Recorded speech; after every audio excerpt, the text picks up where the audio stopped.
सभी सुनने वालों का हार्दिक स्वागत है एक और एपिसोड में। मैं साकिब, मेरे साथ साहिल है यहाँ पे। आज हम आर के फिल्म्स की 1956 की रिलीज जागते रहो पे बात करेंगे। ये फिल्म हम दोनों ने सोचा कि ऐसी फिल्म है जिसकी बातचीत एक पॉडकास्ट पे होनी चाहिए। पर ये एक चैलेंजिंग प्रोपोजिशन भी है क्योंकि ये फिल्म बहुत ही पुरानी है। और हम दोनों का मानना है कि हम जब काफ़ी एनालिसिस अपनी तरफ से करना चाहते हैं कि आपको एक टाइम ट्रैवल स्किल आनी चाहिए, क्योंकि 1956 में तो आई थिंक हिंदुस्तान एक और दौर था। नया नई आज़ादी मिली थी। तो उसको आज 2024 में बैठ के उसकी बातचीत करना लाजमी तौर पे एक चैलेंज रहेगा। तो हम कोशिश करेंगे कि हम अपने व्यूज़ बहुत ही ऑनेस्टली दें। और जो बात हमें समझ नहीं आती उसको भी हम कह देंगे भाई, एक बेनिफिट डाउट तो जाता है। ये कहानी हिंदी और बंगाली में कितने 68 साल पहले, नहीं कितने, हाँ 68 या 70 साल पहले लिखी 68 गई साल। थी। हाँ।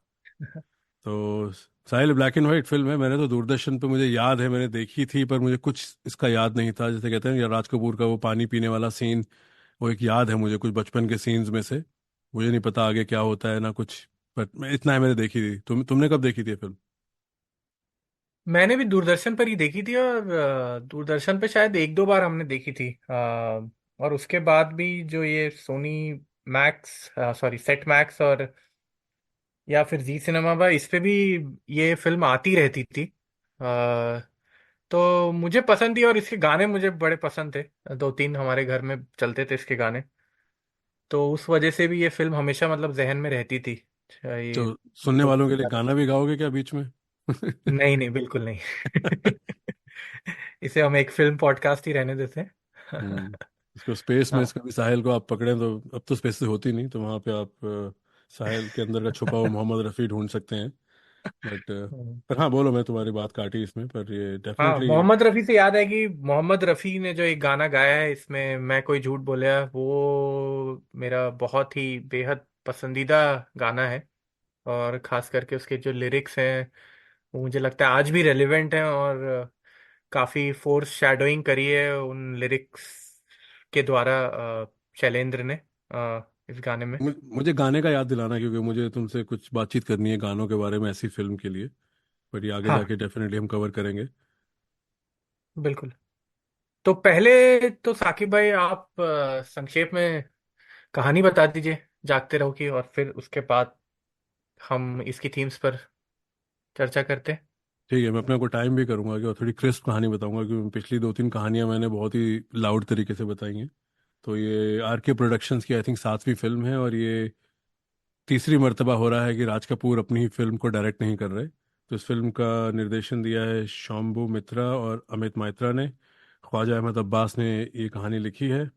और इसमें मुख्य किरदार राज कपूर के अलावा जो निभा रहे हैं वो है मोतीलाल, प्रदीप कुमार, सुमित्रा देवी, स्मृति बिस्वास। और इसमें डेजी हिरानी एक चाइल्ड आर्टिस्ट के तौर पे देखी गई हैं। और फिल्म की कहानी कुछ बहुत ही सिंपल सी कहानी है कि एक गांव गांव वाला शहर में पहुंचता है। और वो वहाँ पे काम ढूंढने आया है, जैसे बहुत से छोटे गांव और ज़िलों से लोग बड़े बड़े शहरों में आते हैं। और वो पानी की तलाश में अ, एक अपार्टमेंट बिल्डिंग, जो एक लगता है गेटेड कम्युनिटी है, वहाँ पे बाहर चौकीदार वगैरह पहरा दे रहे हैं, वहाँ पहुँच जाता है। और पानी पीते हुए रात के अंधेरे में चौकीदार उनको चोर समझ लेते हैं। और जो किरदार है राज कपूर का, ये बाहर भागने के बजाय उस अपार्टमेंट बिल्डिंग में छुपने के लिए घुस जाता है। और वहाँ पे सारा हल्ला मच जाता है कि चोर आ गया। और फिर मॉब मेंटालिटी वगैरह जो है, जो बहुत कॉमन चीज़ है, टेक्स ओवर। और फिर वो हर घर में छुपते हुए वो पूरी रात वहाँ काटता है। कैसे वो बचते हैं, यही पूरी कहानी है। और किसी परिभाषा में साहिल, आई थिंक इसको मैंने कहीं पढ़ा है, इसको नोआर फिल्म भी गिना जाएगा, क्योंकि ये कहानी पूरी एक रात की है। ये नोआर का फीचर है, तुम्हें लगता है? क्योंकि नोआर में तो वैसे एंटी हीरो फीचर्स भी बहुत होते हैं। पर मैंने कहीं जागते रहो के रिव्यू में पढ़ा था, कुछ जो पुराने रिव्यू इंटरनेट पे अवेलेबल हैं, कि ये एक नोआर फिल्म है। तुम्हें लगता है ये नोआर फिल्म है? अ, देखिए, उस जमाने के हिसाब से अगर आप देखें तो हाँ, पूरी एक रात की कहानी है, तो आप कह सकते हैं कि ये नोआर फिल्म मतलब। पर मेरे हिसाब से नहीं है, बिकॉज उसके थोड़े से अलग अलग जो फीचर्स होते हैं फिल्म नोआर के, वो उस उस हद तक इस फिल्म में नहीं है। कि मतलब स्पेशली जो प्लॉट होता है और जो डायरेक्शन भी होता है नॉर फिल्म्स का, वो थोड़ा सा और आप कह लीजिए कि ये थोड़ा स्लिक और एक क्या बोलते हैं कि थोड़ा सा कुछ प्लॉट में थोड़ा सस्पेंस रहेगा या इस तरह से, वो इसमें इतना कुछ नहीं है। इवन दो इस फिल्म में भी मतलब एक एक मिस्ट्री बनी हुई है कि वो अ, जो किरदार है राज कपूर का, कि उसके साथ क्या होगा। पर इसको नॉर कहना मेरे हिसाब से, हाँ मतलब शायद आधी नॉर फिल्म कह सकते हैं इसको। हाँ, मुझे भी कोई ऐसा लगा, बट एक रात का एलिमेंट डेफिनेटली, जो मैंने भी थोड़ा बहुत सुना है या पढ़ा है, नवार का फीचर तो है। पर जो लीड हम्म। कैरेक्टर है, आई थिंक उसमें कुछ ऐसा नेगेटिविटी नहीं दिखती मुझे, या कुछ, हाँ, हम्म। शक की गुंजाइश है, वो एक तरह से विक्टिम है यहाँ पे। और हाँ, आई थिंक इस पे डेफिनेटली मुझे लग रहा है ये नमक हलाल नमक हराम के एपिसोड की तरह काफ़ी इसमें क्षमता है कि इसमें सोसाइटी कमेंट्री बहुत ज़बरदस्त है, हाँ। कि कैसे हम एक सिचुएशन को और एक व्यक्ति को समझते हैं। और ये हम सबकी फितरत है कि जिसको हम जानते नहीं हैं उसको हम ज़्यादा बेनिफिट आउट दे नहीं सकते। तो वही यहाँ राज कपूर के किरदार के साथ होता है। और मुझे नहीं पता इस फिल्म में उनका कोई नाम भी है, राइट? पेजेंट ही है वो, अगर देखा जाए तो हाँ, किसान या उनका गांव नाम वाले ही हैं। हाँ। जहां तक तो मुझे याद है, हाँ, कहीं पर भी नाम रिवील नहीं होते हैं। वो लास्ट में कहते हैं कि मैं किसान किसान हूँ और मैं शहर आया था काम ढूंढने, और मुझे बस प्यास लगी थी। वो जो लास्ट में वो जो मोनोलॉग वो देते हैं, एक डंडा पकड़ के। और हाँ। इस फिल्म ने, मैंने ये भी पढ़ा है कि जो कि बहुत इजीली आप रिसर्च कर सकते हैं, कि इस फिल्म ने रशिया, जो कि पहले सोवियत यूनियन था, वहाँ पे ज़बरदस्त बिजनेस किया है। और हम सब ने सुना है राज कपूर का रशियन में पॉपुलर होना, रशियन कल्चर में। हाँ। शायद मैंने किसी पहली पॉडकास्ट में साहिल बताया था तुम्हें कि न्यूयॉर्क में जहाँ मैं शेव कराने जाता था, वहाँ पे राज कपूर के बारे में मैंने एक बात सुनी थी, बताया था कि नहीं? नहीं, बता दीजिए। हाँ, तो मैं शेव कराता कि मुझे वही है कि दिल्ली में शेव कराने की आती, तो यूएस में, पता नहीं ऑस्ट्रेलिया में कैसा है, कि बहुत कम शहर होते हैं जहाँ पे आप एक्चुअल शेव करा सकते हैं। हम छोटे टाउन्स में रहते हैं, तो यहाँ कोई उस तरह यूज़ नहीं करता। हम्म। तो मैं दाढ़ी बनवाने कई बार जाता था, तो वहाँ दो तीन लड़के थे, एक का नाम नसीम था, आई थिंक वो बेलारूस से थे वो लोग। तो उन दिनों मैं मराज साफिन का बहुत बड़ा फ़ैन था, टेनिस प्लेयर। तो मैंने छोटी बातचीत करने के लिए वहाँ स्मॉल टॉक की। तो वो लोग टेनिस के उसमें तो नहीं थे, क्योंकि वहीं यूएस ओपन था वहाँ से कुछ किलोमीटर दूर। तो फिर ऐसे ही उसने मुझसे पूछा, आप कहाँ से हो, इंडिया से, कहाँ पे, ये वो बात हुई। तो उसने कहा हम सब, और उनके कंट्री में आज भी कहते हैं ये है कि ये 2007 की बात है, उसने कहा कि जब कोई लड़का कहीं डेट पे जा रहा हो या कोई बहुत तैयार होके जा रहा हो, तो वहाँ बहुत कॉमन एक्सप्लेनेशन है कि what do think you are Raj Kapoor, क्या तुम राज कपूर बन के जा रहे हो? तो मुझे बहुत हैरत हुई, मुझे पता होता है राज कपूर की पॉपुलैरिटी बहुत थी, पर इस दर्जे तक है। और वो बंदा मुझसे होगा कम से कम 5-6 साल छोटा होगा। तो तब मुझे सुन के बहुत हैरत हुई, ये बात मैंने कई जगह बताई। फिर उन्होंने कहा कि हम बहुत हिंदी फिल्में देखते थे, और रशिया में गुड लुकिंग की डेफिनेशन या फैशन की डेफिनेशन राज कपूर थी एक टाइम पे। तो ये ये आई थिंक ये आज इस एपिसोड में बताने लायक बात थी। तो हाँ, शुरू करते हैं फिर। जब फिल्म शुरू भी होती है उसी में, आई थिंक मेरा नज़रिया है कि वहाँ पे वो एक एस्टेब्लिश कर देते हैं बात की, सारा शहर सो रहा है, और पहला पुलिस वाला जो उनको देखता है, राज कपूर के किरदार को, वो उनको वहाँ भी पानी पीने की कोशिश कर रहे हैं। और उस जगह तो अपार्टमेंट भी नहीं है, वहां पे भी इनको एक धिक्कारा जाता है और शक की निगाह से देखा जाता है।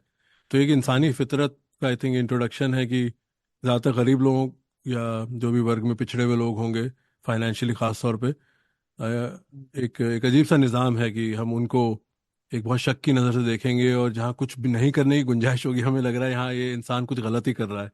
तो बहुत जल्दी वो फिल्म आपको अपने शिकंजे में ले लेती है, और आपको एक अंदाज़ा हो जाता है कि यहाँ क्या होने वाला है। क्या लगता है हम्म। तुम्हें उस सीन देख के? उस सीन का और पूरी फिल्म के दौरान ही मुझे ये लगता है कि अब जब मैं दोबारा भी अब देख रहा था इस फिल्म को, कि एक जो वो सोशलिज्म का एक बहुत बड़ा एलिमेंट है पूरी फिल्म में, कि वो जिस तरह से जो पर्सपेक्टिव दिया है वो उसी के नजरिए से, जो राज कपूर का कैरेक्टर है उसी के नजरिए से हमें फिल्म दिखाई जा रही है। और मैं ये बात सोच भी रहा था कि जो राज कपूर की और भी फिल्में हैं जैसे कि आवारा और श्री 420, उसमें भी जब आप जो कहानी देखेंगे तो मुझे सोशलिज्म की बहुत झलक दिखती है। और जैसा कि आप कह रहे थे कि उस समय नया नया हिंदुस्तान आज़ाद हुआ था, तो उस जमाने की जो हमारी आप कह लीजिए या पॉलिटिक्स है या जो पॉलिसीज थी वो बहुत रिफ्लेक्ट करती हैं राज कपूर की, खास करके इन तीन फिल्मों में मेरे हिसाब से। तो यहाँ पर भी आप देख लीजिए कि किसान अ, आता है शहर जो सिर्फ पानी पीना चाहता है, और उसको किस तरह से वो धक्के खाता रहता है और ठोकर खाता रहता है इधर से उधर, पर उसे पानी नहीं मिलता है। और सब उसे शक, तो उसे चोर कह रहे हैं, और उसे मारने के लिए दौड़ रहे हैं। और वो एक एक टाइम पर वो आ, मरने की भी एक्टिंग कर रहा है वहां पर, फिल्म में, मेरे जब वो कुत्ते सेठ। से भी ज़्यादा, कुत्ते को उससे ज़्यादा बेनिफिट मिल रहा है। कुत्ता वहाँ पानी पी के जाता है तो उनको लगता है वो भी वहाँ जाके पानी पी सकते हैं। बिल्कुल। हाँ, ये भी एक मतलब आप समझ लीजिए कि उसकी, जो आप बात कह रहे थे, जो अंडर प्रिविलेज्ड है हमारी सोसाइटी में और अनप्रिविलेज्ड लोग हैं, उनकी मतलब एक तरह से दुर्दशा ही दिखाई गई है। और हाँ, तो मैं बस, जो मैं तार जोड़ने की कोशिश कर रहा था आवारा और श्री 420 से, तो आवारा में भी यही चीज दिखाई गई है कि वहां पे भी वो एक थीम है कि वो कहते हैं कि चोर का बेटा चोर नहीं होगा, और क्या डाकू का बेटा डाकू हमेशा डाकू रहेगा। इस बात पे थी चर्चा। और श्री 420 में भी एक तरह से ये चीज दिखाए, एक्सप्लॉयटेशन दिखाया गया है कि कैसे वो सेठ के साथ जब काम करने जाता है, राज कपूर का कैरेक्टर, तो फिर वो वहां पे वो देखता है कि वो एक्सप्लॉयट करने की फिराक में रहता है सेठ लोगों को। तो मुझे तो ये चीज बड़ी स्ट्राइक करी सोशलिज्म के बारे में। और जहां तक आपने वो कहा कि जो अननोन का एक फियर है हमारी सोसाइटी में, वो तो बिल्कुल है ही, कि जिस चीज को हम जानते नहीं है, पहचानते नहीं है, उससे तो हम बिल्कुल भागते हैं। पर एक जो क्लास हमारी सोसाइटी में बनी हुई है, खास करके हिंदुस्तानी सोसाइटी में, जो अ, अमीरी गरीबी और जो आपके प्रोफेशन को लेके भी जो हमने क्लासेस बना रखी हैं, कि ये जो प्रोफेशन में आप काम कर रहे हैं तो वहां पर उनका दर्जा अच्छा है। और अगर आप कुछ अलग प्रोफेशन में काम कर रहे हैं, जैसे कि आप कह लीजिए कि जो हमारे घर के मेड्स हो गए, ड्राइवर्स हैं, आजकल कुक्स हैं, तो उनको हम एक अलग क्लास में रखते हैं, और उनके प्रति हमारा एक नजरिया बहुत अलग रहता है। ये मतलब मैंने काफी ऑब्जर्व भी किया है कि हम जिस तरह से उनके बारे में बात भी करते हैं हमेशा, मतलब ये है कि भाई इनसे काम कराते रहो वरना ये काम चोरी करेंगे। ये लोग। अगर, हाँ, ये लोग, बिल्कुल ये हमारी भाषा होती है कि ये लोग से आपको काम करवाना पड़ता है, ये काम चोर होते हैं, वरना ये शराब पियेंगे, वरना ये जाके जुआ खेलेंगे या पैसे बर्बाद करते हैं, इनको पैसे की कदर करनी नहीं आती है। और तो इनके लिए हम थोड़ा सा इनको हीन भावना से देखते हैं। और इन मतलब एक हमारे लेंस जो बिल्कुल है कि वो बिल्कुल अलग है। कि मतलब हम एक अमीर आदमी को देखेंगे तो हम इतना जज नहीं करते, लेकिन एक गरीब आदमी को हम जैसे ही देखते हैं, और नहीं, तो आई थिंक अमीर को भी हम जज करते हैं, राइट? हम किसी की घड़ी देख के, किसी गाड़ी देख के, किसी की अच्छे कपड़े देख के, उनकी इंस्टा या फेसबुक पे वेकेशन की फोटोज देख के, हम उनको भी दिमाग में कहीं ना कहीं मानेंगे नहीं, पर हम उनको एक पेडेस्टल पे रख देंगे, ये लोग तो बिल्कुल। उसको तो ये पता ही हाँ, होगा।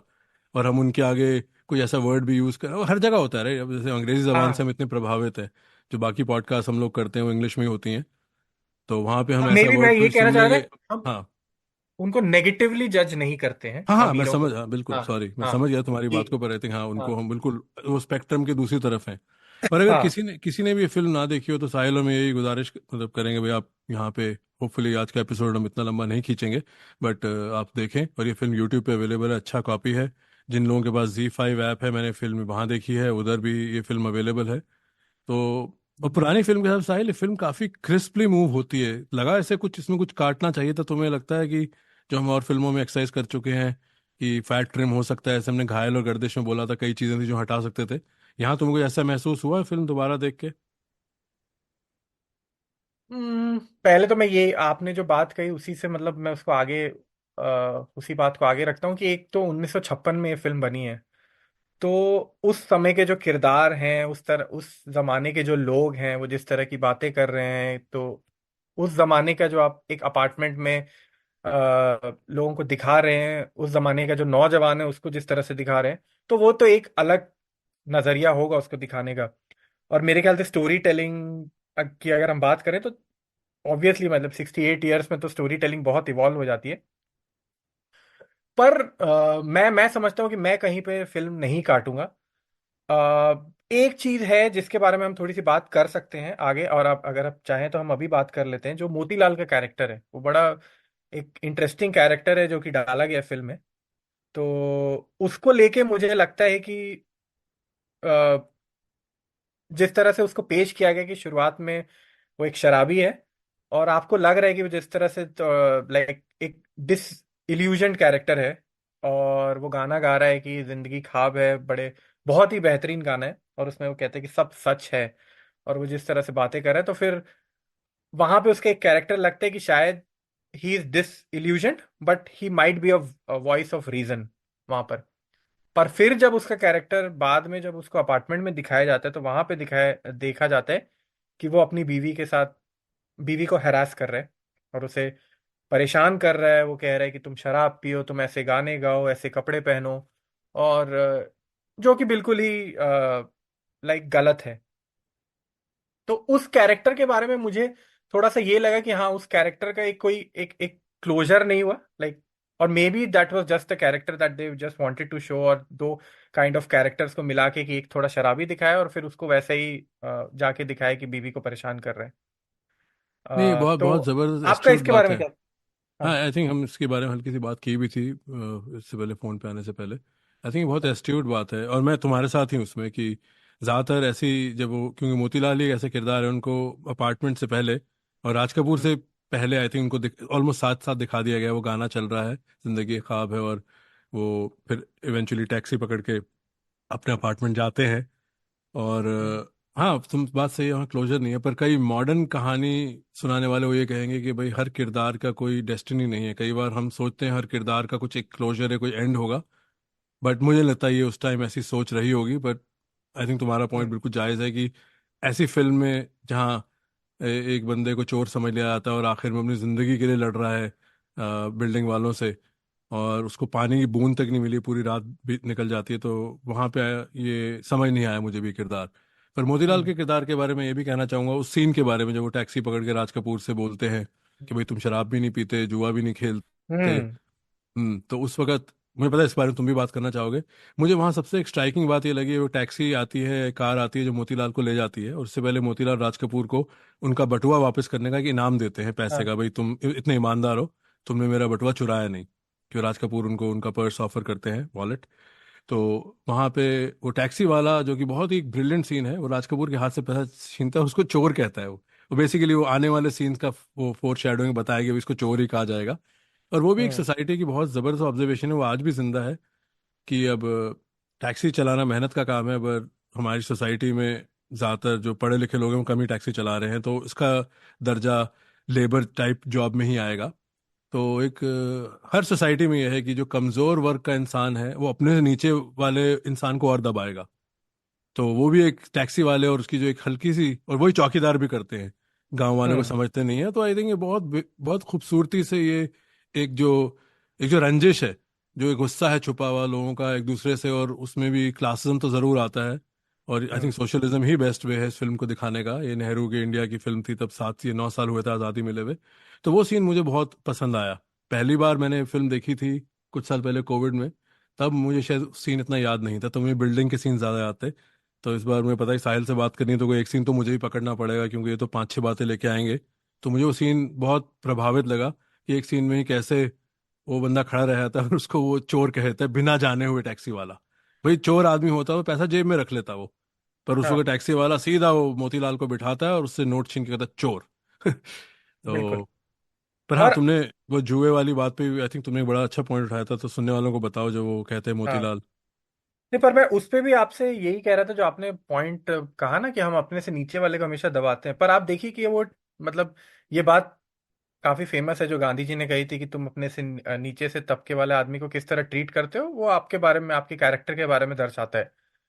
तो ये बड़ा, आप अगर वहां पे आपने जो सीन बताया वो नोटिस करने वाली बात है कि वहां पे वो जिस तरह से उसका गेट खोल रहा है, क्योंकि मोतीलाल का, और वो उसको कार में बैठा रहा है दरवाजा खोल के, और उसी सेम मूवमेंट में वो जैसे ही उसको देखता है, बिकॉज उसकी दाढ़ी बड़ी हुई है, कपड़े फटे हुए हैं और वो लग रहा है कि गरीब है, तो उसे वो चाटा मारता है और चोर कह के करते हैं। तो हमारा ट्रीटमेंट भी जो है वो बिल्कुल, मतलब हम बिल्कुल जो कहते हैं ना कि हमने बस, हम तुरंत मतलब वो जज कर लेते हैं कि किसके सामने आपको झुकना है और किसको आपके सामने आपको अपनी पावर दिखानी है। हम्म। तो हाँ, वो बहुत मतलब बहुत कुछ कह जाता है वो सीन। हाँ, और एक एक मेरा मुझे जो उससे, हाँ कहिए। नहीं, एक बिल्कुल ही ऑन द गो बात याद आई है। तो जब मैं यहाँ पे कॉलेज के वक्त यूएस में था, तो मैं एक स्टोर में काम करता था इवनिंग्स में अपनी क्लासेस के बाद। तो वहाँ एक साहब आते थे, तो उन्होंने एक बात बोली थी, और यही बात मुझे अभी अचानक याद आई कि अपने बेटे के बारे में कह रहे थे। वही जो मेरा छोटा बेटा है, उसको ना सबसे बात करनी आती है। वो किसी कंपनी के सीआईओ या सीईओ से भी बात कर लेगा, और जो बाहर सिक्योरिटी गार्ड है उससे भी सेम उसमें बात करेगा। तो ये अभी अमेरिका में भी है। तो उस वक्त उस बात में तो कोई खराबी नहीं है, वो अपने बेटे के बारे में एक प्राउड बाप बात कर रहा है।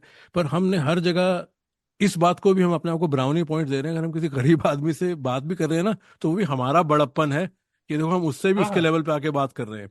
तो ये हर जगह ये बात फैली हुई है कि जो सोसाइटी की रैंकिंग्स है ना, उस पे भी हम एक दूसरे की पीठ थपथपा रहे हैं। देखो भाई, साहिल ने उसको साथ खड़े होकर फोटो खिंचवा लिया, साकिब ने उनको ना नींबू पानी पीते हुए धूप में, रिक्शा वाले को भी नींबू पानी दे दिया। तो ये बात हम 10 लोगों को बताएंगे भी कि ओ मैं इंसानियत में बिलीव हाँ करता हूँ। हाँ, तो कहीं ना बिल्कुल। कहीं इतनी इसमें वैनिटी है ना इस चीज में। बट अगेन, हाँ, ये सोशलिज्म का लेक्चर बनने वाला है, तो अपनी बात पूरी करो। नहीं, वहां पे जो आप बात कह रहे हैं ना कि मतलब कि हम एक दूसरे को मतलब ये तो है कि हम जो सोसाइटी में एक बेसिक जो हमारा होना चाहिए, राइट, कर्तव्य, उसको निभाने के लिए भी हम मतलब अगर अपने से ऊपर के क्लास में तो उस पे भी हम बहुत ऐसा फील करते हैं कि हम किसी पे एहसान कर रहे हैं अच्छे से बात करके। वो तो है ही, ये बात तो मैं मानता हूँ। पर हाँ, मैं उसके जस्ट एक सीन पहले की बात करने वाला था, जो सीन मुझे बड़ा पसंद था और ये बचपन में भी मुझे बड़ा अच्छा लगा था, कि जब वो मोतीलाल का कैरेक्टर उसे कहता है राज कपूर को कि तुम शराब भी नहीं पीते, तुम जुआ भी नहीं खेलते और तुम सिगरेट भी नहीं पीते, तो मेरे घर चलो, मैं अपनी बीवी से मिलाऊंगा और उसको दिखाऊंगा कि देखो ये कुछ भी नहीं करते, कोई भी बुरे काम नहीं करते, पर ये फिर भी वैसा ही है।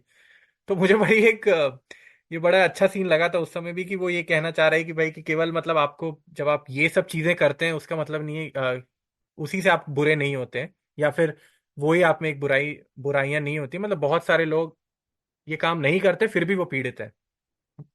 आ, आ, हाँ, और अगर बात को आगे बढ़ाएं तो मुझे जो इस फिल्म का मुझे एक और बहुत प्रोमिनेंट थीम लगता है वो है जो इन्होंने बॉब मेंटालिटी दिखाई है उस समय, और उस जमाने की मतलब हमें नहीं पता कि उस जमाने में क्या हो रहा था, क्या न्यूज़ चल रही थी और न्यूज़पेपर्स में, और किस तरह के हादसे होते थे। पर हमने रिसेंट मेमोरी में मुझे बहुत याद है कि अब बहुत मॉब्स को लेके बहुत चर्चा होती रहती है, और खास करके हिंदुस्तान में। तो अगर आप इस फिल्म में देखें तो शुरुआत से लेके अंत तक, और उसके पहले मैं एक चीज ये कहना चाहूंगा कि जो मॉब का लीडर है वो है इफ्तिकार, जिसको हमने हमेशा एक पुलिस वाले के किरदार में देखा है आगे चल के फिल्मों में। और मेरे ख्याल से ये वो, ज्यादातर ज्यादातर हाँ, चुनिंदा तुम्हारी, फिल्में हाँ, होंगी क्योंकि तुम्हारी फेवरेट जिसमें, फिल्म है वो टावर है, वो तो वो रेस खेलने हाँ, जाते हैं, वो रेस खेलने उसमें का रेस शौक खेलने जाते फरमाते हैं, पर हैं। ज्यादातर मतलब वो स्टीरियोटाइप थे एज अ हाँ, पुलिस वाले। वो और जगदीश राज एक ही कार में आते थे, वो कमिश्नर बन के और वो इंस्पेक्टर बन के। उनकी वर्दी भी एक दूसरे घर में रहती थी। हाँ, वो एसपी जैसे रहते थे, वो एसपी रहते थे और ये शायद इंस्पेक्टर रहते थे, जगदीश राज तो हाँ, पर इस फिल्म में वो जो मॉब लीडर का वो किरदार निभा रहे हैं कि वो एक मॉब इकट्ठा करने की जिम्मेदारी उनको सौंप दी गई है एक तरह से, और वो बड़ा प्राउड भी, उनका मतलब जो कैरेक्टर है वो बड़ा प्राउड भी फील कर रहा है उस काम करते हुए। तो उसके बारे में भी चलिए बात करते हैं। क्योंकि मॉब की भी उन्होंने बहुत डिफरेंट तरह की मेंटालिटी वहां पे दिखाई गई। अगर आप शुरू में देखेंगे तो जब मॉब इकट्ठा होती है कि जब वो चिल्लाते हैं चोर चोर, तो वो थोड़ी डरी हुई है। और उस समय, और वो बड़ा एक बहुत ही अच्छा सीन है कि वो शीशे के सामने उसको कहता भी है कि भाई कि तुम तो शीशे को धोखे से ही डर गए। और मुझे बहुत अच्छा सीन लगता है वो, कि दिखाया गया है कि ये आ रहे हैं एक चोर को पकड़ने, लेकिन अंदर से ये डरे हुए और उतने कोई बहादुर लोग नहीं है। अ, और फिर वो जब मॉब बनता जाता है और फिर उसको दिखाया गया है कि वो कैसे मतलब एक मोबिलाइज करते हैं पूरे अपार्टमेंट के अंदर, लास्ट में फिर वो शायद उनको वादा किया जाता है कि भाई तुमको सोना दिया जाएगा अगर तुम चोर को पकड़ लोगे। और फिर वो एक आ, क्या बोलते हैं, वो एक स्लोगन भी वो उनको देता है कि जान दे देंगे। और वो आई थिंक एक कॉमिक कॉमिक एलिमेंट ही लगता है कि वो सारे कह रहे हैं कि जान दे देंगे। पर आपका क्या कहना है इसके बारे में साकिब भाई? हाँ, आई थिंक फिर मॉब के बारे मैं में मैं तो अपना क्वेश्चन पूरा करता हूँ कि जो कि आज के जमाने में तो मुझे हमें देखना बड़ा मतलब हमारे लिए बड़ा आसान है कि कहना रहे कि मॉब के क्या खतरे होते हैं और मॉब क्यों नहीं, मतलब कि why mob justice is wrong. पर उस जमाने में ये बात कहनी और उस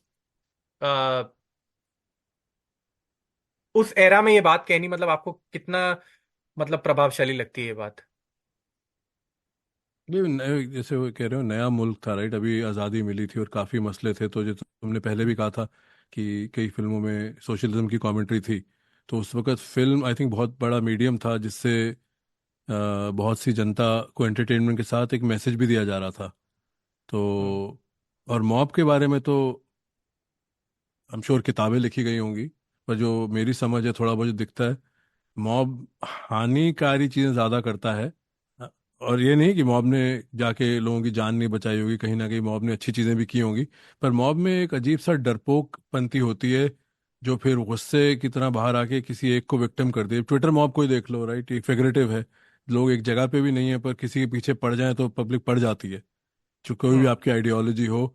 और ज़्यादातर यहाँ पे भी गुमनाम लोग होते हैं, उनकी ट्विटर पे भी वो कोई अजीब सी फोटो लगा के आ जाएंगे, और किसी फिल्म का किरदार होगा, कोई विलन के पीछे छिप जाएगा कोई वैसे, और उल्टी सी बातें करेंगे। तो यही मॉब मेंटालिटी इस फिल्म में दिखाई है कि जैसे ही सबको चोर की आवाज़ आती है वो सब आ जाते हैं वहाँ पे। और फिर वो हर घर में जाके वो मॉब मज़े भी ले रहा है।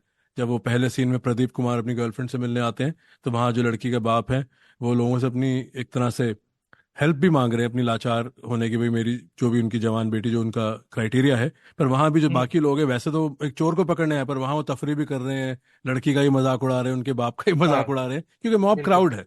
उसका कभी ज्यादातर इन इन इस तरह के किस्सों में मॉब का कोई इंटेंट अच्छा नहीं होता, बस वो किसी एक कमजोर चीज को दबाने के लिए, गुस्सा निकालने के लिए मॉब बनती है। और फिर बाकी हमें पता है कि हम सब ने देखा है मॉब के जो अगली चेहरे हैं वो कहाँ तक पहुंच सकते हैं, दंगे वगैरह जो होते हैं, उसके ऊपर बात मैं नहीं हम्म। करूंगा। बट तो मॉब की डेफिनेशन, चाहे क्रिकेट स्टेडियम का मॉब हो, चाहे वो एक बिल्डिंग का मॉब हो जागते रहो में, वहाँ पे आई थिंक मंद बुद्धि, एक अकल पीछे चली जाती है, एक वो एक्शन ज्यादा आगे आता है, क्योंकि मॉब का कोई नाम नहीं होता। जबकि यहाँ पे तो सब उस बिल्डिंग के ही रहने वाले हैं। पर उसमें ये भी दिखाया है वो कितने लोग हैं, वो आपस में भी एक दूसरे को नहीं जानते। जब वो अपार्टमेंट की गिनती हो रही है, वहां ये भी सीन है कि कोई भी कुछ कह के निकल रहा है, कोई क्वेश्चन नहीं कर रहा, भाई तू 27 में कैसे रह सकता है। प्रदीप कुमार तो समझ जाते हैं कि राज कपूर ने झूठ बोला है। हाँ। वहां ये भी दिखाया को अपने कोई नेबर को भी नहीं जानता।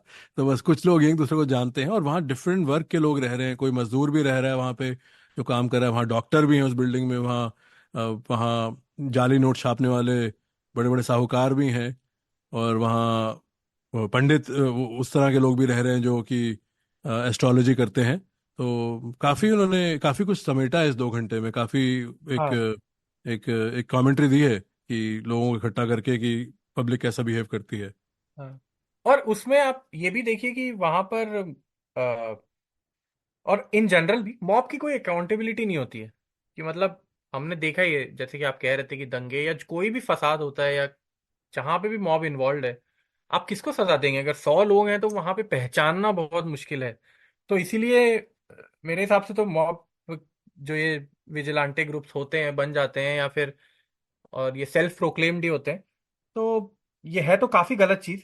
और हाँ, आप जो वो सीन की बात कर रहे थे कि वहां पे वो जाके वो सबसे अपार्टमेंट नंबर पूछते हैं, वहां पे भी एक मजेदार सीन है। कि जहाँ पे वो एक बंदा कहता है कि हम गरीब लोगों को जाने दीजिए, आप बाबू लोग ये चोर सिपाही करते रहिए।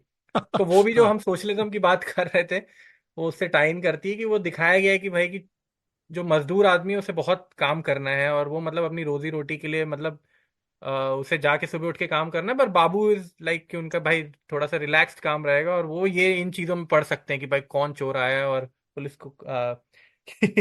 और मैं भी यही जो तुमने बात की है बहुत ज़बरदस्त बात है, शायद ये नए इंडिया की बात है कि उसी बिल्डिंग में इतने अमीर लोग भी रह रहे हैं और वर्किंग क्लास भी रह रही है। आगे हाँ। जाके शायद ऐसी बिल्डिंग ना आपको ढूंढने से भी नहीं मिलेगी जहाँ पे नोट छापने और डॉक्टर जैसे लोग रह रहे हैं, वहाँ मजदूर को तो जगह नहीं मिलेगी। और हाँ। ना वो, तो ये एक में भी एक नए हिंदुस्तान हाँ। की सोच थी, और तब 9 साल हुए तब। और ये बिल्डिंग काफ़ी इंप्रेसिव है, इसके अपार्टमेंट काफ़ी बड़े हैं अंदर से, वो एक अलग हाँ। पॉडकास्ट है अपने आप में। हाँ। तो और तुम्हें अच्छा। कौन से दिलचस्प किरदार लगे इस बिल्डिंग में? करने को तो हम हर फ्लोर पे जा सकते हैं, पर वो तुम्हें कैसा लगा है सीन जहाँ पे वो इंसान अपनी बीवी के कंगन चुराना चाह रहा है जुआ खेलने के लिए? हाँ। वो सीन के बारे में कुछ बताओ सुनने वालों को। हाँ, तो उसमें जो इन जिस जागते रहो में अलग अलग जो किरदार दिखाए हैं, एक तरह से ये दिखाया है कि राज कपूर उनके कमरों में जाता है और वो देखता है कि किस तरह से सब कुछ ना कुछ गलत काम कर ही रहे हैं। तो उसी में से एक किरदार है जो जुआ खेलना चाहता है, और उसके पास पैसे नहीं होते, तो वो रात को अपनी बीवी के कंगन चोरी करने की कोशिश करता है, और राज कपूर वहां पे बहुत ही एक चालाकी से उस किरदार की बीवी को उठाने की कोशिश करता है कि ताकि वो कंगन ना चुरा पाए। पर उसमें मुझे एक चीज जो बड़ी दिलचस्प लगी थी वो ये थी कि जब वो कंगन चुराने की कोशिश कर रहा है तो एक स्वामी विवेकानंद की तस्वीर रखी है। तो पहले वो उसे पलट देता है उस तस्वीर को, और फिर वो कंगन चुराने की कोशिश करता है। और मुझे ये भी मैंने देखा एक दो किरदारों के साथ कि उनका कॉन्शियंस जो है, उन्हें पता है कि वो गलत कर रहे हैं। जैसे कि ये किरदार है कि वो, उसे पता है कि वो चोरी कर रहा है, तो कहीं ना कहीं वो है कि मुझे वो स्वामी विवेकानंद देख ना ले, और उसे पता है मैं गलत काम कर रहा हूँ। ऐसे ही एक और किरदार वो डॉक्टर का है, अ, जो वो एक और जो वहां पे वर्कर है उसको वो कह रहा है कि मैंने कभी डॉक्टरी पढ़ी नहीं है, पर देखो मैं आज इलाज कर रहा हूँ। और फिर वो कहता है इनका नाम है राम मलिक, और ये काम तो सारे गलत कर रहे हैं, और काहे के राम है ये। तो वहां पे भी वो ये बात कर रहे हैं कि दुनिया में सच और झूठ क्या है, सब कुछ सच है। तो वो एक तरह से जो एक किरदार है, ये काफी सेल्फ अवेयर है अपने आप में, कि इन्हें पता है कि हम सब गलत कर रहे हैं। और सिर्फ एक वो जो जाली नोट छाप रहे हैं या शराब बना रहे हैं, मैं उन किरदारों की बात नहीं कर रहा। जो ऐसे भी किरदार हैं जो छोटी मोटी गलतियां हैं, उन्हें पता है कि है। तो ये शायद उस जमाने की कहानी है, इसीलिए वहां पे उस एक, वो जो कहते हैं ना कि चोरी उस समय भी, जो उस जमाने में जो लोग चोरी कर रहे थे उनमें भी थोड़ी सी ईमानदारी थी, या थोड़ी सी एक अंदर से एक आप कह लीजिए गिल्ट हम्म। था उनके अंदर, कि हाँ, कि हम कुछ गलत कर रहे हैं। पर मैं दोबारा एक उस पे एक और किरदार पे आना चाहूंगा, जो वो मॉब वाला सीन है, जहाँ पे वो सबसे अपार्टमेंट नंबर पूछ रहे हैं। वहां पे भी आपको याद हो कि वो जो एक बंदा है जो अपार्टमेंट का नाम नंबर भूल जाता है, तो उसको वो मारने लगता है तुरंत। और फिर उसे वो बताया, फिर एक बंदा आता है, अरे नहीं नहीं नहीं, ये तो वहां पे एक बच्चे को पालता है, उसे बताते हैं। तो जो आपने शुरू में बात कही थी अननोन की, वो आप देखिए कि जैसे ही मतलब हम्म। वो एक मॉब में खड़े रहते हैं, और जैसे ही वो बेचारा नाम भी नहीं बता पाता है अपना, वो थोड़ा सा डरा हुआ रहता है, एक सहमा हुआ इंसान रहता है, कि जो जो अपना नंबर नहीं बता पाता है, उसको तुरंत मारने लगते हैं हम। भाई तो मॉब तो ये, एक ऑर्गेनाइज ज्यूरी है ना, वहीं पे हाँ, फैसला देने के लिए आए हैं वो लोग। बस मैं इतना जरूर कहूंगा कि ऑर्गेनाइज मॉब और ये रैंडम मॉब था, कि ये ये बन गया था सिचुएशन क्या से। तो बस इससे ज्यादा जो खतरनाक है वो ऑर्गेनाइज मॉब है। पर ये मॉब भी, इस मॉब में भी क्षमता थी काफी कुछ गलत करने की, कि जब एंड में भी राज कपूर का किरदार छत पे टंकी के ऊपर चढ़ जाता है, वो अपनी कहानी बता रहे हैं, इनके आगे गिड़गिड़ा रहा है कि मैं किसान हूँ। पहला या दूसरा डायलॉग है उनका फिल्म में, वरना पूरी फिल्म में वो बोले बिल्कुल नहीं है। तो वहां पे भी इनमें से किसी एक बंदे में भी उसे हमदर्दी नहीं होती, ये अभी भी उसको पकड़ना चाह रहे हैं, उसको सजा देना चाह रहे हैं। तो ये जो गुस्सा है मॉब का, वो तो आई थिंक मॉब के फीचर में ही है। बस मैं इतना कहूँगा, ये ऑर्गेनाइज मॉब नहीं है। ये बस एक रैंडम मॉब है, जो रात को लोग जाग गए हैं। और पता नहीं, टेनिस बड़ी पॉपुलर थी, सबके पास टेनिस रैकेट थे वहां पे, जो वुडन रैकेट होते थे। तो ये भी, इस बिल्डिंग का पता किया जाए, ये बिल्डिंग कहाँ थी और काफी प्रोग्रेसिव बिल्डिंग है ये।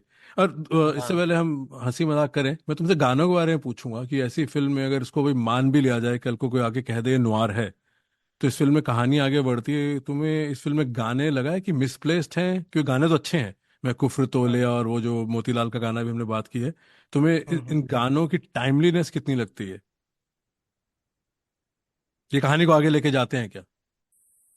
हम्म। अ, हाँ, बिल्कुल। अगर आप उस गाने की बात करें तो, लाइक, जो दो गाने मुझे लगते हैं कि जो कहानी को आगे लेके जाते हैं, एक तो वो है कि मैं क्या झूठ बोलिया, जो रफ़ी साहब का है। और जो आखिरी गाना है जागते रहो, जागो मोहन प्यारे, सॉरी। तो वहां से तो कहानी एंड ही होती है। तो वो तो एक, जो वो पिक्चर को एंड करना चाह रहे थे कि वो किस वे में एंड करेंगे, तो वहां पे तो मेरे को बिल्कुल लगता है कि वो बहुत अप्रोप्रिएट गाना है फिल्म को एंड करने के लिए। उस समय वो कह रहे हैं कि भाई कि नवयुग आ गया है, और कि और जब वो कह रहे हैं कि जागो मोहन प्यारे, मुझे लगता है कि वो नॉट, कि बस वो एक भगवान को नहीं कह रहे हैं कि जागो, वो शायद हम सब के अंदर के कॉन्शियंस को जगाने की भी बात कर रही है ऑडियंस को, कि भाई कि आपको जागना पड़ेगा, कि जो गलत हो रहा है आपके साथ, या फिर जो सोशल इनजस्टिस है सोसाइटी में, उसके उसके खिलाफ तुम जागो। हाँ। हाँ, पर इंसानियत को जगाने की बात कर रही हूँ, हाँ, बिल्कुल। इंसानियत को जगाने की बात है। पर मुझे, मेरा जो फेवरेट गाना है वो तो, वैसे फेवरेट नहीं कहूंगा, पर हाँ, वो जो झूठ बोलिया गाना है, उसमें मुझे वो जो लाइंस है, मुझे लगता है कि वो शायद फिल्म की थीम्स है। हम्म। उस जब वो कह रहे हैं कि हक दूजे का मार मार के बंदे लोग अमीर, मैं कहंदा चोरी दुनिया कहंदी तकदीर।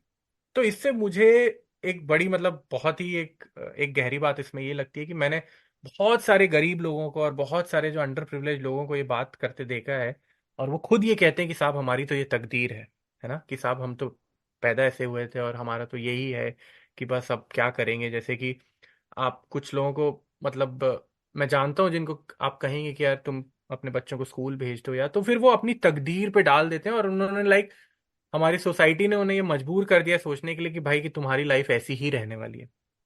तो मुझे ये लाइन बड़ी अच्छी लगती है कि मैं कहना चोरी दुनिया हम्म। कहती तकदीर। तो वो तकदीर नहीं है, वो एक तरह से चोरी जो है यहाँ पर सोशल इंजस्टिस है, कि मेरे ख्याल से समाज को एक कोशिश करनी चाहिए कि जो बेसिक फैसिलिटीज है हमारे, वो हर किस्म के इंसान को मिलनी चाहिए हमारे समाज में। और अगर मैं आगे की लाइन की बात करूं तो फिर एक अगेन बहुत ही जो आप कह लीजिए कि जो प्रिडिक्ट करने वाली लाइंस होती हैं आज के इंडिया में, वो है कि हो देखे पंडित ज्ञानी ध्यानी, दया हम्म। धर्म दे बंदे, राम नाम जपते, खांदे गौशाला दे चंदे। तो इसके बारे में तो मेरे को नहीं लगता कि और कुछ कहने की जरूरत है, ये लाइक सेल्फ एक्सप्लेनेटरी है कि ये 1956 में जब शैलेंद्र ने लिखी है ये लिरिक्स, वो आज भी उतनी रेलिवेंट है इंडिया में।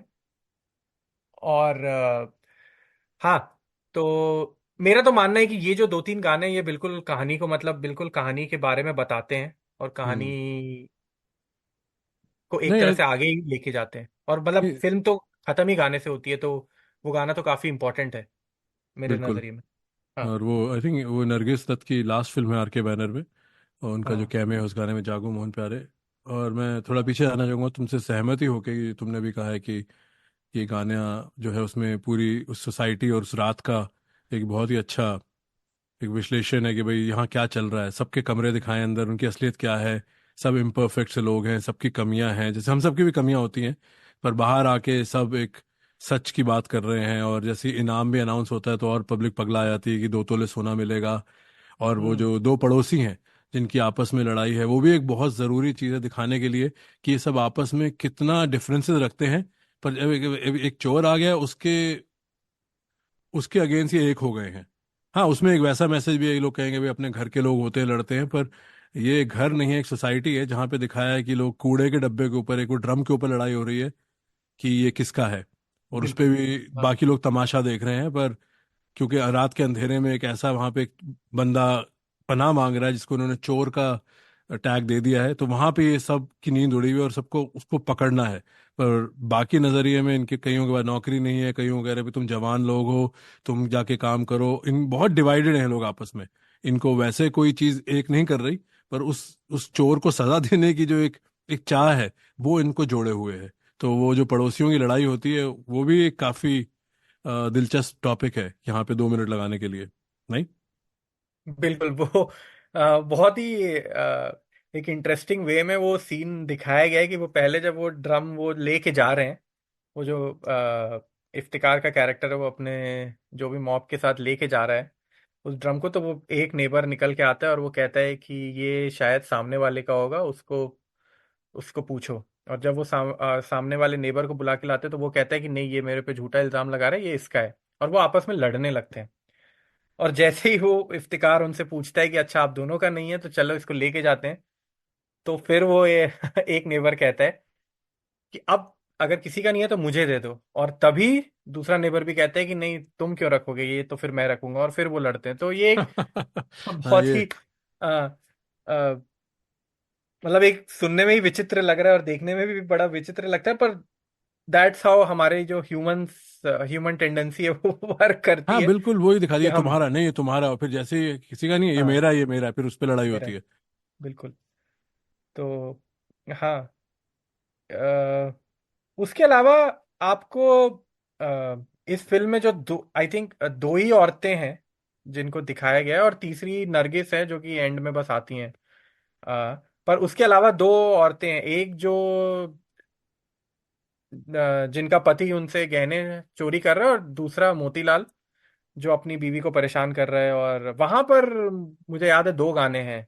एक तो गाना वो जो पत्नी गा रही है मोतीलाल की, और दूसरा गाना वो तब आता है जब वो राज कपूर का कैरेक्टर उन्हें अंदर बंद कर देता है कि भाई कि तुम बाहर मत आओ, कि मैं चला जाता हूँ। और फिर वो साड़ी उनकी लेके जाता है और फिर वो नशे में रहता है तो वो पहचान नहीं पाता है कि ये मेरी बीवी नहीं है।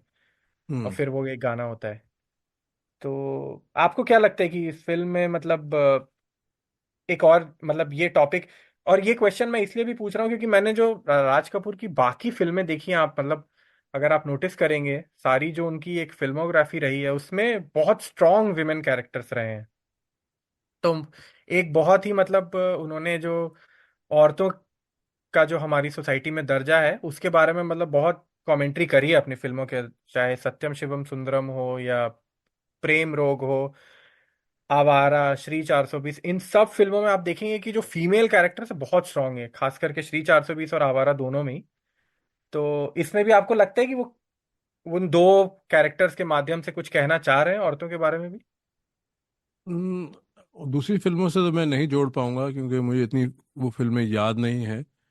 पर मैं हम्म। ये ज़रूर कहना चाहूँगा, उन दो जो तुमने सीन डिस्क्राइब किए हैं, वो जुआ खेलने वाले की बीवी जो सो रही हैं, जिनके उनके हस्बैंड कंगन चुराना चाह रहे हैं, वो हम्म। दिखाया है कि उस इक्वेशन में वो डोमिनेंट है, क्योंकि वो जो उनके हस्बैंड है वो एक तरह से वो लूज़र का किरदार निभा रहे हैं कि वो कोई काम नहीं कर रहे, वो जुआ खेल के ही अपनी तकदीर बदलना चाह रहे हैं, और उनका घर चल रहा है जो उनकी वाइफ है उनके फादर के पैसे से। तो वहाँ का डायनामिक डिफरेंट है, वहाँ जो आदमी है उनकी इतनी रिस्पेक्ट नहीं है। तो ये भी, और उसी से हम ये जोड़ सकते हैं कि ये नहीं कि वो औरत she is calling the shots, but उनको पता है कि ये बंदा इस वक्त कोई काम धाम का नहीं है। तो वहाँ वो जो उनकी वाइफ है उनकी आवाज़ है उस घर में। पर जो मोतीलाल की वाइफ है वो क्लासिक आई थिंक फिल्मी वाइफ है, जहाँ पे जो ड्रंक हस्बैंड गाना वाना सुनने कोठे वोठे पे जाते हैं, हमने कई फिल्मों में देखा है। तो वो आई थिंक इंतजार कर रही है, और उनको वो उनका दर्जा कोई ज़्यादा नहीं है, उनको वो अटेंशन भी नहीं मिल रही, ना वो इज्जत मिल रही है। और फिर राज कपूर एक तरह से गॉड सेंड है वहाँ पे, कि जब उनके मोतीलाल अपनी वाइफ को वो रोल प्ले करने के लिए कह रहे हैं कि भाई तुम ये कपड़े पहन के आओ फिर डांस वांस करो, तो वो उनके लिए ये एक हरासमेंट है। और वहाँ पे आई थिंक राज कपूर का वहाँ पहुँचना इस गॉड सेंड, और राज कपूर फिर वो उस औरत को कमरे में बंद कर देते हैं, और वो खुद वो साड़ी लेके मोतीलाल के पास जाते हैं। तो हाँ, आई थिंक उस नज़रिए से तो उन्होंने दो किरदार दिखाए हैं, कि कमेंट्री दिखाई है कि भाई क्या चल रहा है सोसाइटी में और औरत को किस तरह से ट्रीट किया जा रहा है। तो दो एग्जाम्पल हैं, दो काफ़ी वास्ट एग्जाम्पल है स्पेक्ट्रम पे। और तीसरा एग्जाम्पल उन दो पड़ोसियों की बीवियां भी हैं, वो भी अपने हस्बैंड के पीछे लड़ने आ जाती हैं, यानी कि वो अपने हस्बैंड को उनमें से एक भी औरत रोकती है तो वो पूरी फैमिलीज लड़ती हैं उस ड्रम की, उसके पोजेशन ना अपनाने पे। तो वो भी एक पर हाँ, वो कैरेक्टर एक्सप्लोर नहीं किए गए, उनके नाम भी नहीं दिखाए, बस वो आके लड़ाई का हिस्सा बन जाती हैं। हाँ, पर मेरे पास इतनी मालूमात नहीं है कि श्री 420 और आवारा मैंने देखी हैं फिल्में हाल ही में, पर इनमें हमें इतना हम्म। ध्यान नहीं दिया था क्योंकि हम इन पे पॉडकास्ट नहीं करने वाले थे। तो ये फिल्में चल रही थी बैकग्राउंड में, तो ज़्यादा नहीं कह पाऊंगा। हाँ। तो औरतों का जो कैरेक्टर्स है उससे चलते हुए मेरे पास एक और बात जो मैं मॉब के बारे में कहना भूल गया था, कि अगर आपको एक किरदार याद हो कि जब ये मॉब जा रहे हैं और ये इकट्ठा हो गए हैं और ये ढूंढने जा रहे हैं चोर को, तो एक जो वो कैरेक्टर है वो आता है और इनको कहता है कि भाई कि तुमने अपने हाथ में क्यों ले लिया है ये चोर को ढूंढने का, चोर को ढूंढने की जिम्मेदारी। तुम अगर तुम अगर तुम अगर तुम्हें लगता है कि चोर आया हुआ है तो जाओ पुलिस को बुलाओ, कानूनी कार्रवाई होगी। और मुझे ये भी चीज लगी कि यहाँ पे ही मतलब उन्होंने एक एक होता कि वो केवल मॉब को दिखा देते कि जो मॉब है वो कैसे बिहेव कर रहा है, पर यहाँ पे उन्होंने ये चीज जो राइटर्स है उन्होंने ये रखी भी है और उनके दिमाग में और जहन में ये बात है कि भाई कि ये काम मॉब का नहीं है, और बाद में पुलिस आती भी है। पर ये मैं एक बात कहना चाहता था। तो नेक्स्ट पॉइंट साकिब भाई मेरा है कि राज कपूर की एक्टिंग कैसी है, बिकॉज ये फिल्म ही शायद सिर्फ एक राज कपूर के कैरेक्टर पर निर्भर है। और मैं पहले कह देता हूँ कि मुझे लगा कि उन्होंने बहुत अच्छा काम किया इस फिल्म में, कि जो एक बेबसी सी दिखानी थी, एक किसान की, एक मजदूर की, वो बहुत अच्छे से दिखाई है राज कपूर ने। और पूरी फिल्म में ही मुझे लगता है कि कहीं कहीं एक आध ऐसे क्षण है जहाँ पर वो जब वो रूम में खड़े रहते हैं प्रदीप कुमार के साथ तो सब हंसने लगते हैं तो वो भी हंसते हैं। तो वहां पर मुझे बड़ी अच्छी एक्टिंग लगी है उनकी। हाँ, मैंने कहीं आ, पढ़ा था ये चार्ली चैपलिन से भी थोड़ा कंपैरिजन है कुछ सीन्स में, वो उनकी कॉमिकल मूवमेंट्स हैं और वो डरे हुए हैं, पर ज़्यादातर तो वो भाग रहे हैं एक ऐसे जानवर की तरह जिसका शिकार हो रहा है, राइट। तो हर जगह वो हम्म। डर रहे हैं और वो बोल नहीं रहे, तो उनकी आंखों से जो डर आपको दिख रहा है, जो लाचारी है, जो रहम की भीख मांग हम्म। रहे हैं और सर्वाइवल की, तो काफ़ी काफ़ी अच्छा काम है। मुझे भी फिल्म याद थी, बहुत टाइम से मैंने देखी नहीं थी बचपन में, पर जैसे हमेशा जब भी राज कपूर की या दिलीप कुमार या देवानंद की बात होती थी, तो मेरे आसपास जो भी लोग बात करते थे, लोग जागते रहो को लोग बहुत ऊपर लाते थे, कि अगर दिलीप कुमार हैवी कॉन्वर्सेशन हो रही है कि उनकी अदाकारी पे, तो आप काफ़ी एग्जाम्पल देंगे। तो राज कपूर की फिल्मों में जिस देश में गंगा बहती है और इस फिल्म का बहुत जिक्र होता था। तो मैंने हमेशा सोचा हुआ था फिल्म देखनी है, और अभी ये हाल ही में 2 बार देखी पिछले 3 साल में। तो हाँ, मुझे एक्टिंग काफ़ी अच्छी लगती है इनकी, काफ़ी बिलीवेबल है एक्टिंग, और काफ़ी रिएक्शनरी है, खासतौर पर जब आदमी बोल नहीं रहा है तो वो हम्म। सिर्फ डर के रिएक्ट कर रहा है, तो वो भी एक एक्टिंग स्किल है जो जो काफ़ी प्रभावित है, यहाँ पे मज़ा आता है देख के।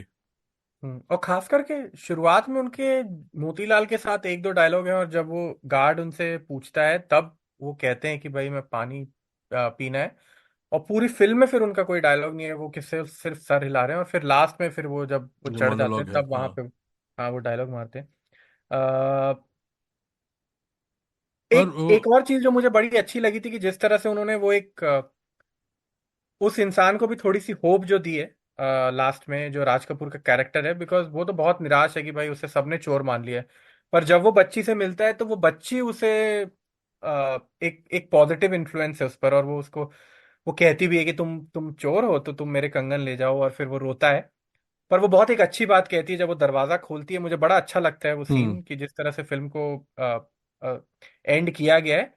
तो वो कहती है कि तुम डर क्यों रहे हो, तुमने तो कुछ नहीं किया है। और वो बहुत अच्छी बात है कि शायद ये लाइफ का एक लेसन भी है कि अगर हमने कभी कोई गलत काम नहीं किया तो शायद हमें नहीं डरना चाहिए। और वो एक छोटा से बच्चे के द्वारा जो वो जो शिक्षा दी गई है, वो मुझे लगा कि बहुत अच्छा टच था फिल्म का। हाँ, और वो फिर अ, बिल्कुल ही उस बात से उसका हौसला बनता है, और वो एक तरह से निकलता है डिटर्मिन होके वहां से, कि मैं फेस हाँ। कर लूंगा जो भी होगा, वो आराम से चलता है। फिर वही सेम लोग जो कुछ घंटे पहले रात के अंधेरे में उसके पीछे भाग रहे थे, वो उसको पहचान भी नहीं पाते। वही आयरनी है मॉब की, हाँ। कि वो आए थे, उन्हें कुछ पता नहीं था, और वो किसी को भी दबोच लेते।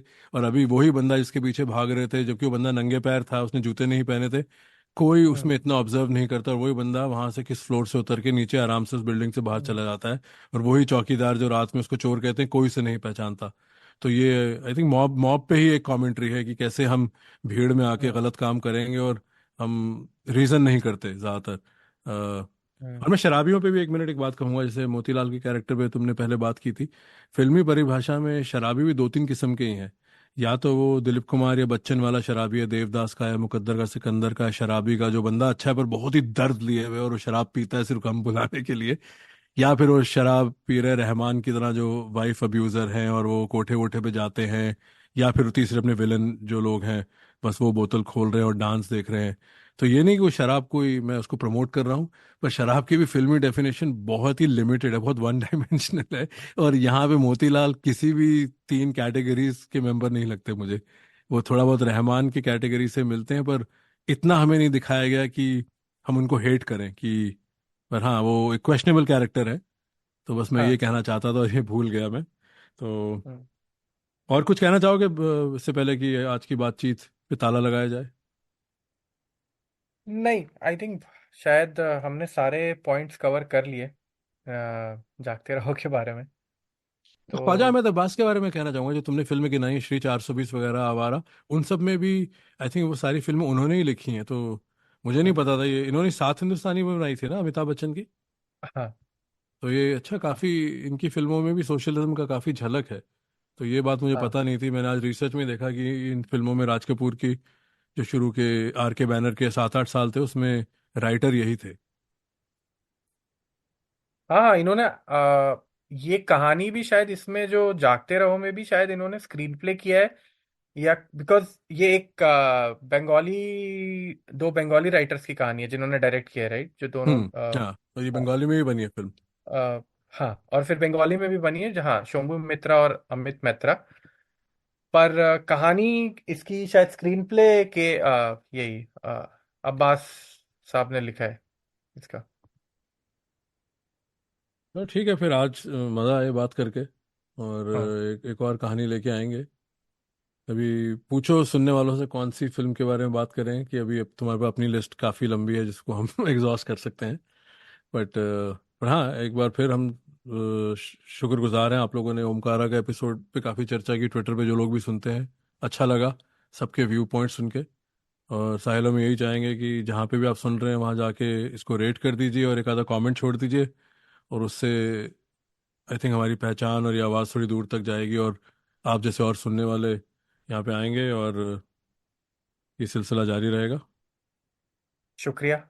अगले एपिसोड तक।